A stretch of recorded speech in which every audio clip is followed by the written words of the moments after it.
100% na ang superfood powers namin dahil busog na kami. Yes! Boom! Yes, that's right. But wait, there's more. No! Right now, maglalaro naman tayo ng isang acting game. It's gonna be a little acting challenge. Meron tong twist para may chance tayo. Okay. So, yung twist dito, una, kailangan hindi tayo mauubusan ng mapagkukwentuhan natin. Parang talo na. We cannot stop talking. Our topic is Food! Okay, food. The emotional situation is... Action star! Rian! Nasaan mo nilagay yung ketchup? hindi ko alam, pero parang may kumuha ng ketchup natin.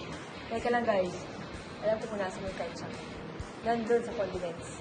Pero wala din yung ketchup na. Ha, Mustard lang. sa condiments, bakit hindi natin naisip yun? Paano? Basta mo yung condiments!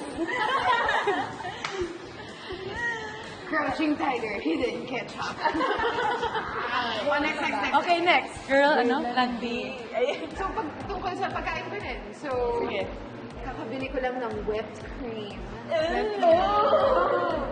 Ano? Alam mo kung ano yung bala kong gawin sa whipped cream na yan? Ano? Alam mo na yun?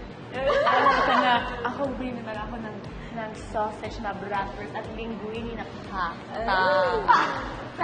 Gano'n kalaki yung sausage? Sobrang laki. Parang kilala ko yung kausap ko sa tabi ko. Parang isa rin siyang action star. Tapos ganyan siya magsalita. Parang mas gusto ko yung crispy pa. Crispy. Madulas yan. Pero minsan, pag walang choice, okay na ako sa Vienna sausage. Hindi. Okay, change. Okay. Mean Girls. Tapos in-offeran niya ako ng salad. Ha? Tapos hindi naman fresh. Yeah! Sobrang kadiri. I mean, wala kang pambili ng fresh salad, duh. Anong dress mo nilagay niya? Sabi niya, Nicoy's dressing, duh. It's Wait, not- Nick was.